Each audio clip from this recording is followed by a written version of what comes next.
Kind of just introduce yourself so we can get started already. Introduce yourself. All right. Give us a background of who you are, what you do, and also maybe touch a little bit briefly on how you got into this world of crypto and what you see coming with this lawsuit. I know that this is a really important lawsuit for our generation. So obviously the things that are going to happen from it are going to pave the way for the future. So that's why I really wanted you on. I hope you can spread some insight. So please take us on this journey. Sure. So my name is Israel Coronado, and for everyone out there in the crypto space, I'm just another guy. I am an anesthetist by trade. That's what I do as a profession. I'm a nurse anesthesiologist. I have a couple of businesses. I have a family. My wife and my kids are in the other rooms right now. They're busy doing their own stuff. And I thank you guys for inviting me over for this talk. Now, I just so that everybody's on the same page and we're all clear about why I'm here. Anything I say shouldn't be taken as financial advice or legal advice. I am not a financial advisor, nor am I an attorney. I'm just some guy that when somebody calls me and says, hey, you got to put money into this, I'll go and research in depth because I like to learn about what these technologies are. And I'm here to share with you guys what I have found. So if I give an opinion on anything dealing with how I personally made decisions on investing, if you want to follow them, understand that that's your choice. You know, it's open to anybody to make their own research and make those decisions on their own. So with that, I'll I had a few friends years ago kind of point me to Bitcoin, which was the main thing that I was told to look into and invest. And at first, I was hesitant about it. And my initial reaction was, oh, this is a Ponzi scheme, move on. But as more friends came along and said, hey, you got to look into it, you got to look into it. And I looked into it and I find out that it's now a large market cap asset class. Then I had to take it serious. And I did look into the top 5 projects per market cap. And I decided to buy some just to try it out and see how it worked. So what I realized was it wasn't that easy. And there is a learning curve to this, but it is getting easier, I think, for the general public to access these assets.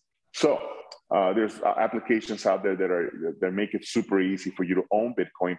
But the caveat is that you may not be owning the actual token. You may be owning an IOU of it, but you don't own the token. The ever famous saying, if you don't own your keys, it's not your crypto, right? Yeah. So there has to be a distinction that some of these applications that make it easy for people to buy into Bitcoin or some of these crypto tokens, they don't really make it that clear. But that's something that I learned. Fast forward, it's 2019, and I decided to jump into the crypto space. But I kind of targeted the 5 projects at the top, which was Bitcoin, Ethereum, Binance, XRP, and Cardano, omitting all the stable coins in between.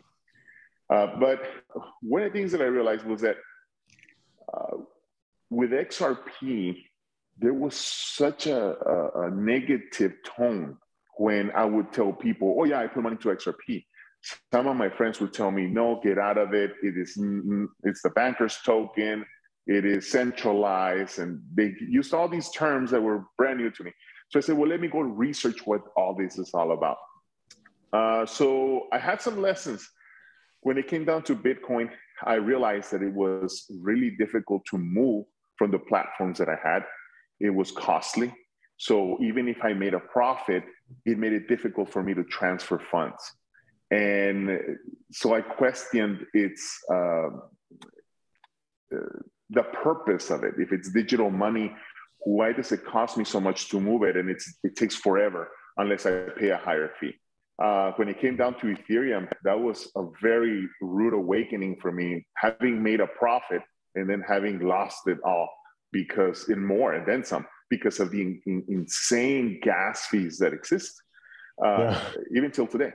And then I looked into Binance token, which was very interesting. I really liked a lot of the stuff that I was reading on. Problem was that it was also an ERC20 token. And it was heavily dependent on Ethereum, which made it difficult for me in the platforms that I was looking into for doing what I wanted to do with it. And it was also not as fast as I wanted it to be, being digital money as coming in new to this. That's what I consider this. Then I came across XRP in 3 seconds. That's all it takes. If I transfer funds to anywhere in the world, to anybody, a business associate, a friend, a family member, it takes 3 seconds. And regardless of the amount, it's always a fraction of a penny that I have to pay. And it is reliable, which means that if I send you that money to your address, within 3 seconds, you're gonna have those funds in your address and it will settle. So with that, I had to ask the question, why does everybody hate into XRP? And then after I put money into this, I realized there's this open lawsuit from the SEC, the Securities and Exchange Commission, against Ripple. Now, before I go on, we have to kind of define what each is. Ripple is a US-based company. XRP is not Ripple. XRP is a digital token that is the ETH of Ether per se, that lives on the XRPL, the XRP ledger. It is decentralized at 100%. It is permissionless, which means that anybody can code into it and build on it. It was actually the first DEX, decentralized DEX available. I did some of this history on this. And one of the things that I kept hearing was opposite to what I was reading and learning. So there is a lot of misinformation about this. Many people combine Ripple and XRP. A little history behind XRP. XRP, the token, has gone by a few names. It started up as a new token in 2011. Then it was switched to Open Coin. And then it was switched to what we know of Ripple. Many people knew it as the Ripple token, but then it was quickly switched to XRP. XRP existed before Ripple, the company, which was interesting. All the XRP that would ever exist were built and mined, pre-mined, prior to Ripple existing.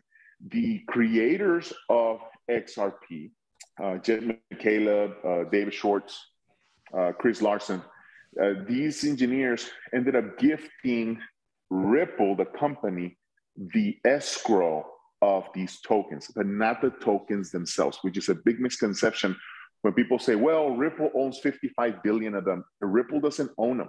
They have control of the escrow, which means that every month, 1 billion XRP come into the market and are offered for sale.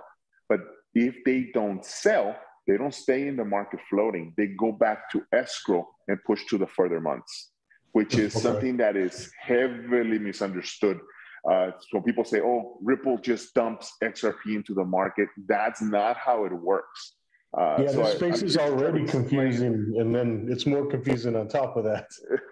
Yes. So I had to research into this because for me, it was the one token that worked perfectly for the things that I needed it for. And everybody was hating on it. So I was like, well, time out. Why? And it just didn't match what I was learning. So then I go to, and I realized that this lawsuit has heavy implications. And many people in the crypto space, especially on crypto Twitter, they go out there and they start basically pointing to the fact that, you know, they're glad that Ripple's getting sued. But I'm here, wait a minute, time out. This is, if you think that if Ripple loses this lawsuit, there are going to be a lot of other projects that are going to be next. Mm-hmm. And so it was important for me to dig into this lawsuit and understanding, knowing that I was interested in investing into this crypto space. So with that, I started looking and attending the online hearings for this case and following attorney John Deaton, who has that action lawsuit, which I'm going to put the link on my crypto Twitter, on Twitter. If you can find me on Twitter as Crown for the number 4 XRP, easy to find. Israel Coronado, you can find me as well there. And I'll put the link on it from Johnny Deaton, where you can sign up for this lawsuit if you want to partake in being part of the 60,000 members that have already joined from all over the world. 60,000 people have said, yeah, we're going to sue the SEC because they're wrong, which is interesting because for the first time in history, you have 60,000 people siding with the defendant party who is being sued by the SEC instead of the other way around. Most of that's incredible.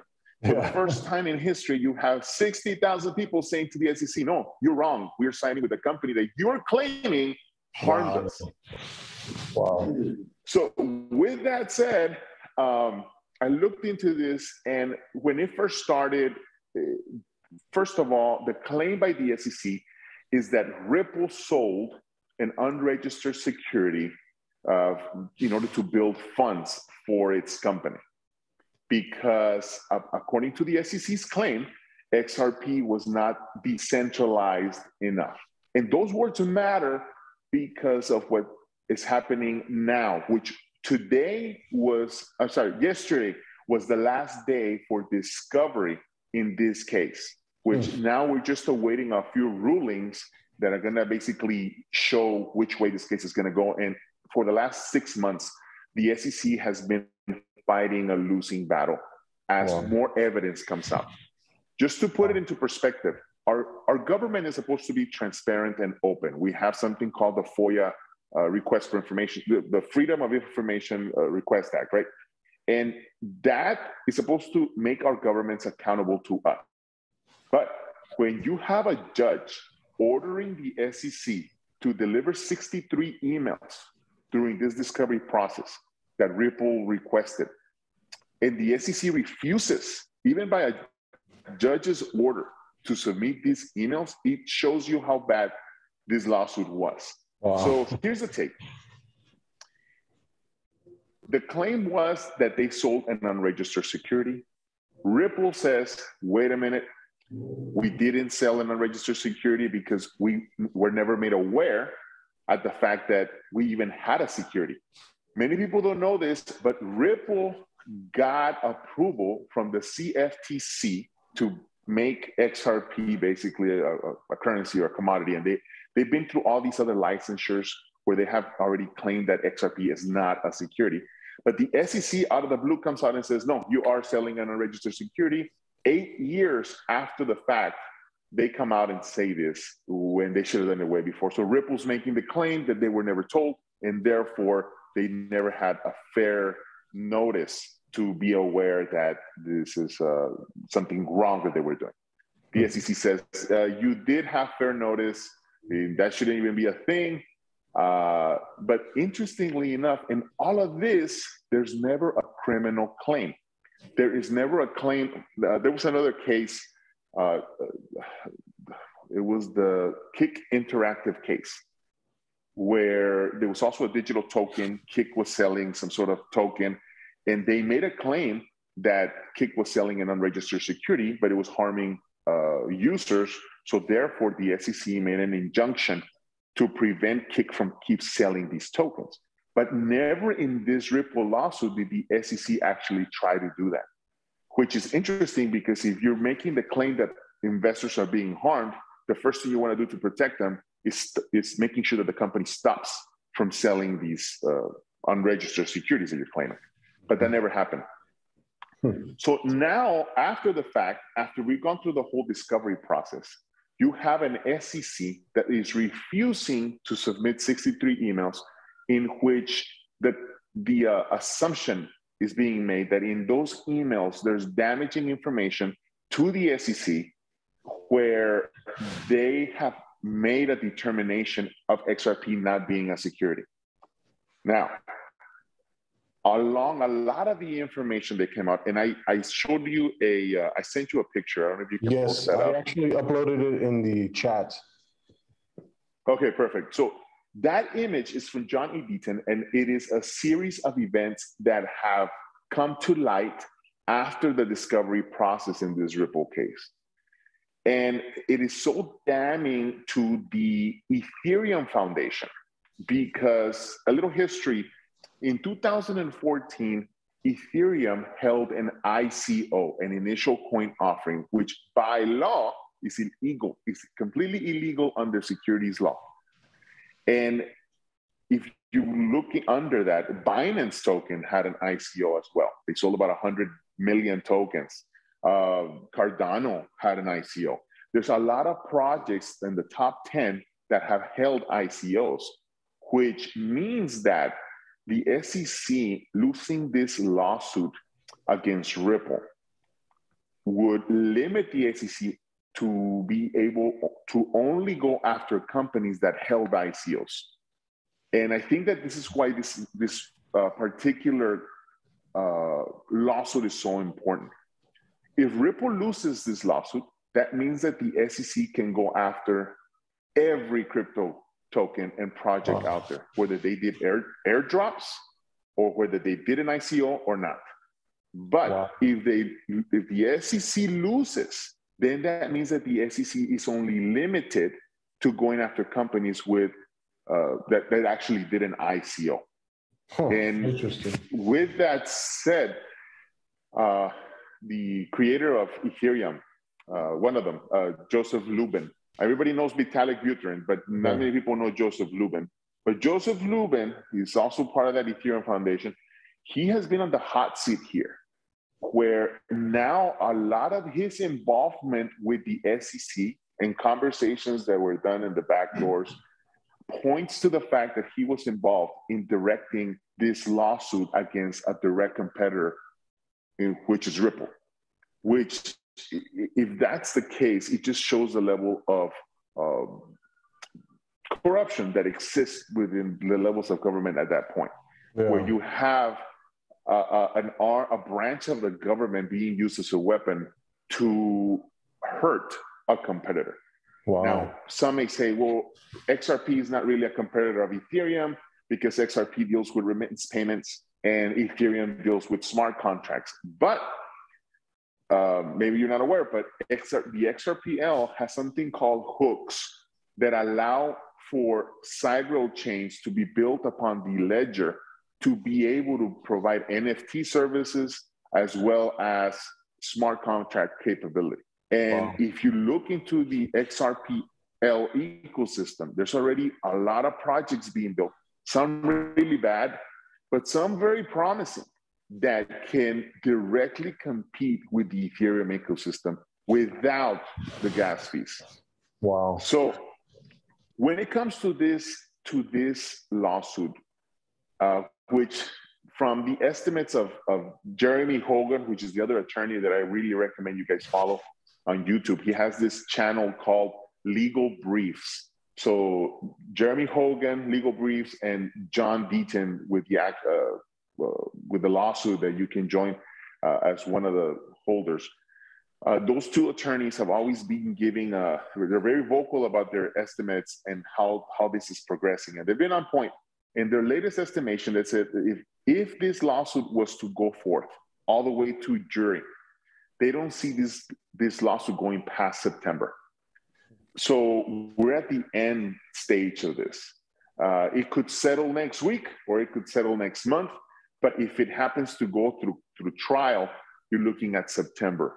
And it is so important. One of the things that happens is that the SEC comes out and sues companies. But many of these companies don't have the funds to fight a government branch like the SEC. So the first thing they do is they settle, they give up, they pay a fine, and then life goes on, because otherwise their company would be decimated. Yeah. The problem the SEC encountered here was that Ripple was a robust company with plenty of funding, that they've been able to fight this all the way through. And now the SEC is not giving up, but you're looking at, if it goes through trial, you're looking at September. Problem is that having information that is being held with teeth and nails from the SEC, like these 63 emails, it's pointing to the fact that they don't want this information out in the public. Yeah. And for them to come back and refuse to give the information to the judge and even go as far as asking the judge to change her mind on the decision to give these emails up, that shows desperation. Yeah. So here's a take for the crypto space as a whole. If Ripple wins, it shows that there is an Achilles heel for the SEC. But it also shows, if Ripple wins, it shows which cryptocurrencies will be at risk for a future lawsuit, as well as exchanges. They've been very vocal about going after exchanges and anybody that offers that kind of DeFi or some sort of interest on your crypto. So this lawsuit would set the tone for future litigation as we move forward and until Congress decides to write clear, defined steps on how we're supposed to approach this digital asset. And we all know how fast Congress is. So I don't foresee Congress stepping up and writing a bill tomorrow and that has specific details on everything crypto. So the way the SEC is approaching this is gonna set a tone. And like I said, whatever the outcome of this lawsuit is, it will set that tone for, as well as give you a hint as to what companies are next. And that's kind of like the Ripple case in a nutshell. And I'm willing to answer any questions if you guys have any, as far as the I'm interested is do you think XRP will flip Ethereum even with Ethereum 2.0 coming out? Oh, that's a great question. So XRP has already flipped Ethereum in 2017. It did it. And Ethereum 2.0, here's the interesting thing. Ethereum had the ICO in 2014. And there's a saying that members of the XRP community say that proof of work doesn't work, and neither does proof of stake. Because proof of work doesn't work simply because it's slow. And the energy consumption, as you hear the narrative across the globe, everybody's talking about saving energy and making sure we're smart with it and clean energy, et cetera, et cetera.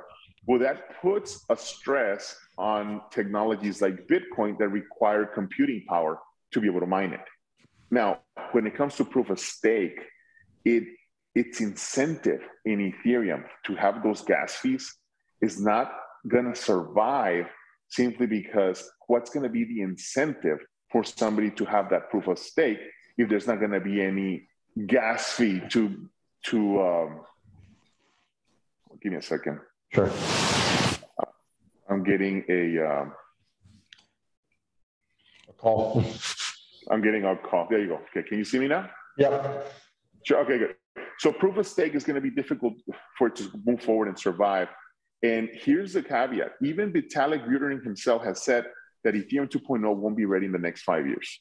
So can Ethereum survive with those gas fees as Ethereum 2.0 when it's not even completed? Yeah. It is a product that is not finished. And it's promising, but it's still not finished. And when it comes down to the security of it, having so much going on as far as smart contracts, what's going to happen when it's going to cost more to do the transaction than what you're actually transacting? If you're going to have a smart contract with a bank to buy a car and the car's $30,000, but the gas fee was $5,000, and that's going to be a problem. Yeah, absolutely. Especially when you have technologies that are coming up fast and are competing with the Ethereum concept. You have Algorand, you have Cardano itself, which even though it doesn't have much being built on, it is still there on the top 5, on those top 6 coins, right? And top 10. I think it dropped to number 9 today or something like that, but it's still there. You have Algorand, who's very present. You have HBAR. It's another one that has these capacities to be able to come out and say, you know what, we have this technology to do what Ethereum does. Mm-hmm. What's going to happen when Ethereum is not completed, which it isn't, and this is not me saying it, this is the founder, basically the genius behind Ethereum, is not done yet. What's going to happen when you have competing technologies that ended up working? where will that money go? Where will those funds go? So I see it difficult. I mean, I'm not talking next year. I'm not talking this year. I'm talking moving forward 5 years from now. And not to scare people with it. I know that people get really defensive about this. I'm just looking at it from an outsider's perspective. Switching from a gas fee model to a proof of stake without gas fees is going to be tough to incentivize those people that are doing those transactions. Absolutely. And I think it's because like right now with the NFT space, like I think gas fees are just part of the game. Like you got to play within that little ecosystem to be able to be in that ecosystem. But down the line, do you think Ethereum can do something like XRP and to be able to integrate that with no gas? I guess that's their goal. So right now, if you look into some of these projects, there's XRP punks, which copy the Ethereum punks. Like that was there's a straight copy of the Ethereum model. But there's others like, I think it's called, the money symbol is GUYS, GUYS. There's also Bored Lions. These are the NFTs that are being built on the XRPL without the gas fees. And you're able to do essentially the same thing without having those gas fees being present. On top of that, there's a project that is connected to XRP, but it's a standalone project called Sologenic. And Sologenic is going to be another layer one that you're going to start hearing a lot about this in the future with that's going to be trying to compete with that space of NFTs within, try to get capitalize on that market from Ethereum. Sologenic started off, and they did it right. They made sure they didn't do an ICO, so they did an airdrop. And basically, any XRP holder who held XRP in most of the exchanges, but primarily on the Sum wallet, XUMM, they ended up getting all these Sologenic airdrop. So what many of the XRP holders did, they're going to sell it. So they sold it. But they were smart. They said, anybody who held it, we're going to get you a secondary token. And ended up being very profitable for whoever did hold it. And now they built their ecosystem like that. And they're coming back and building a platform much of the likes of Ethereum, where it's probably going to end up competing without the gas fees once again. And still with the quickness in transactions. Interesting. What are you currently investing in right now? The outside of property, outside of my businesses, when it comes to crypto, I have 3 top projects that I'm focused on. Of course, the main one being XRP. And then I have HBAR as well as, oh my goodness, it left my mind.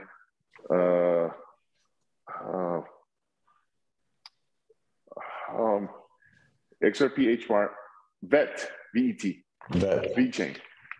Yes, we talked about it last time. Yeah. It's such an interesting space, man. There's so many coins that you can invest in. At the same time, it's like, I'll only invest in Bitcoin and Ethereum until I start seeing. I think that's the point of these things, is to be able to get educated. Sure, yeah. And I'll tell you one thing. I think that Bitcoin having that name brand recognition, and look at what's happening in the world today, right? We saw these examples back to back. You saw the example of Canada closing off access to banking for political reasons. And people gravitated to Bitcoin because of the name recognition, which was a good hedge, because now you're able to get out of that system and participate in an economy anyway, but outside of that normal banking system, right? And now we see what's going on in Russia and Ukraine. And if you look at the news right now, in every segment, there's conversations about SWIFT and the SWIFT system. And yet the XRP community has been talking about SWIFT for the past 5 years. because originally Ripple is positioned to either take over that SWIFT system or improve on it. So a little history of what the SWIFT system is. SWIFT comes out, is born basically in the 1970s, mid 1970s. So if you go a little further back, 1944, end of World War II, there has to be a new way of dealing with the economies of the world. And the world comes together and basically decides that the US dollar is now going to be the world reserve currency. Okay, this is in 1944, the Bretton Woods meeting in New Hampshire. Okay, now from that meeting, it is said that now the US dollar is going to be backed by gold, and everybody in the world is going to utilize the dollar as the world reserve currency. You fast forward into the 70s, and Richard Nixon takes the dollar off of its gold standard. So now the question becomes, what is the dollar backed by, if not gold? And the answer is debt. The only reason why our dollar has a value is because you have somebody owing somebody else money. So that's how it works. So, my Siri. So, if you get to that point and ask yourself, okay, so it's not worth anything. The dollar is not worth debt. It's basically worth debt, right? Now, in the 70s, to a SWIFT system, which means that it's a messaging system. That's all it is. A messaging system is old technology. And let's say that you want to transfer money. If you want to transfer money from euros to pesos, right? How much do the pesos fluctuate in a week? Right? Yeah. It can fluctuate. So if you are transferring €1 million, you could potentially lose a lot of money into pesos, or make a lot of money into pesos, or somebody's going to lose if it takes 180 hours, which is the average time it takes to transfer and settle money. So there's a difference between having it, oh yeah, you're transferring money, and there's a difference to it settling. And that's where Ripple comes into play. Ripple, as a new messaging system, would be able to settle within 3 seconds. There is no waiting time, which one of the ways that Ripple puts it is you have more of a risk in the volatility of 180 minutes or 180 days of settlement that can happen versus 3 seconds. Yeah, exactly. That risk is minimized because of the time frame. So that messaging system now comes into play with this whole Russia thing, because now there's talks about a new world currency, since major political players around the world don't want to deal with the US dollar in the SWIFT system. They see it unfair. So I think that what we're going to see in the near future is a proposal to create a new reserve currency. And it's going to end up having to be digital, and it has to be neutral. And it could potentially be something that not just one, but many of the cryptos that you're familiar with, if they're positioned to be able to do this kind of service. Interesting. It is something, and that's where I think this could be going. Well, one more question before we finish off the discussion. Sure. The war that's going on right now in Russia and Ukraine, like, what do you see cryptocurrencies? Do you see them coming out as a hero in these things, or will they be villainized, or what do you think? One of the main arguments that many politicians like to make, and I think that it's good that you have politicians come out in favor of crypto, but it can also be counterproductive if the politicians themselves don't understand it, or if they don't put the time to do homework and really understand it, because when the criticisms come, they don't know how to defend it. Or when their own financial advisors or the people that are in charge of their finance department come up to them and says, "Oh no, you can't use crypto because there's a SEC lawsuit against crypto right now." They don't know how to really defend against that, So it's good, but I think that politicians need to do a little better job at educating themselves. Now, you hear the narrative already where they'll say, "Oh, crypto's evil. Use for nefarious purposes. Criminals use it. But funny thing is that when they do raids, drug raids, and they come out in the news, you see stacks of cash. You don't see stacks of crypto. Okay, so so you hear the narrative of certain political figures trying to push against crypto. The truth is that there is a power struggle with governments, Uncle Sam and other governments around the world, wanting to get their share and their cut of gains, and and the other side, which is the independence from the government. Now, I sit in a position where I don't believe that governments are going to go away. I don't believe that central banks are going to disappear. I don't believe that. I think there'll be tanks in the street before that happens, which we can see that happening in Ukraine, right? So when you talk about control of money, it's a serious issue. And I just don't see governments disappearing. So what's the middle ground? The middle ground is companies as well as crypto projects that can connect both worlds and unite them.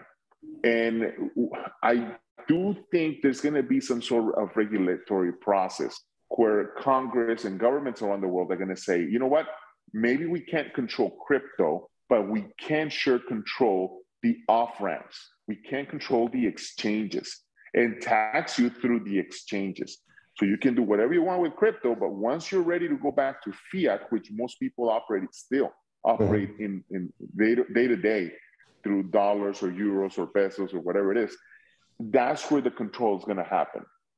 And I think a good happy medium would be to come to a point where you don't have this crazy taxation of 80% on your crypto, because it would be nonsense. At that point, you just hold it and wait until a new politician is elected. But I'll tell you one thing. When 60,000 people signed John E. Deaton's action lawsuit, that tells you that it's a growing movement that could potentially become its own block of voters that are going to vote on an issue. Much like you have people voting for immigration laws, you have people voting for border security. I think crypto just became its own issue that will have a lot of support on these next elections. And you're going to see more and more elected officials being put in office who are pro-crypto versus those who are against it. Well, we're looking forward to the future of crypto, because I know right now there's a transfer of wealth happening, and there's just so much money and so much opportunity in the space that I know anybody that's in it will obviously benefit from it in the future. Yeah. Well, Israel, I appreciate your time. Thank you very much. I'll lead people over to you so they want to follow you on Twitter. Once again, we're on a cause, we're on a mission to be able to educate and inform as many people as we can at Studio 4240. So once again, guys, thank you all very much. Israel, it's been a pleasure, man. Likewise. I'll talk to you all soon. Bye.